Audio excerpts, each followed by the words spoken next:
And here's the last page. Atypical antidepressants. So in order, these are actually how often these things are tested.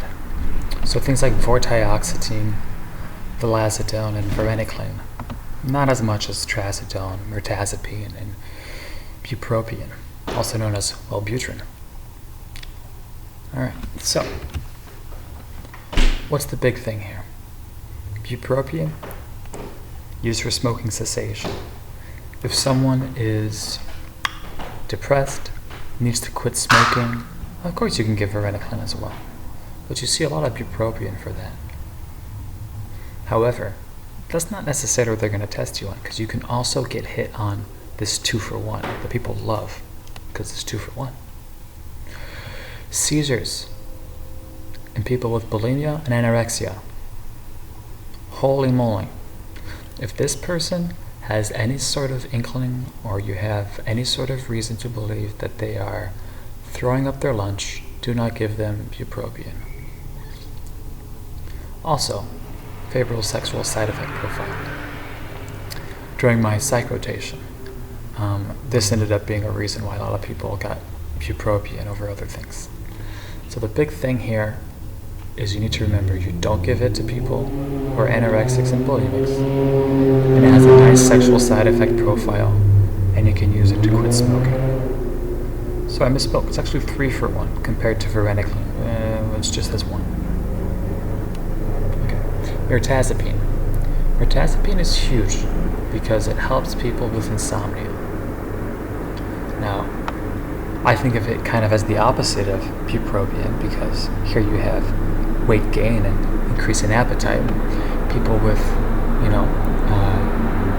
people who take bupropion, there's that warning, don't give it to bulimics and anorexics.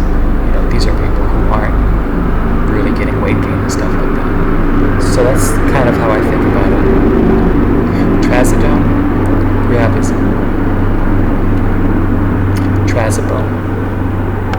It's a bit vulgar, but it gets the job done. And then varenicline, smoking cessation. And if you look at these things right here, for vilazodone, vortioxetine, they may cause serotonin syndrome, may cause serotonin syndrome. Well, of course it's going to cause serotonin syndrome. It's going to inhibit. Look at that. What do you expect? The reason why they have that there is because there's nothing else particularly important about it. Opioid detox. Big thing here. Methadone versus buprenorphine. What's important here is that buprenorphine is a partial agonist. Buprenorphine is also known as Suboxone. Now, if you ever get exposed to methadone versus Suboxone or buprenorphine, the indication for one versus the other, it has to do with how much of a heavy user you were of opioids. So people who were, occasionally taking it didn't have I guess they all had, opioid problems if you're on medication. But if you didn't have as serious of a problem, you'd be on buprenorphine. Methadone is for the real deal users. And then naloxone versus naltrexone. Naloxone can be given in a lot of ways. Nasal spray, IV, IM. Within a minute, they're up and at it. And some of these people, they wake up just like punching the air and stuff. Violent wake-ups. Some people not. But it acts pretty quickly. The thing you got to be careful of, though, when you give naloxone, is that it has a quick effect. And that the half-life of heroin is typically longer than that of naloxone. So if they still have any heroin, left in them or something, you have to still monitor them, even though they woke up, because they can fall back. Naltrexone, longer acting. So the big thing here is the triple threat of bupropion. It's going to make it in Hollywood.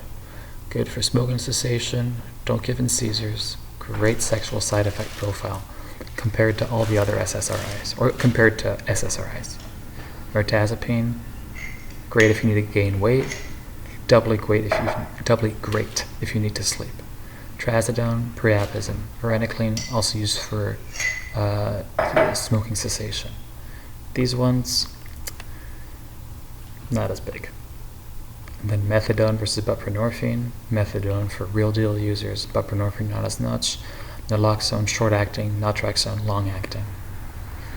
Remember, for naloxone though, you still gotta stay near them. But that's not really step one.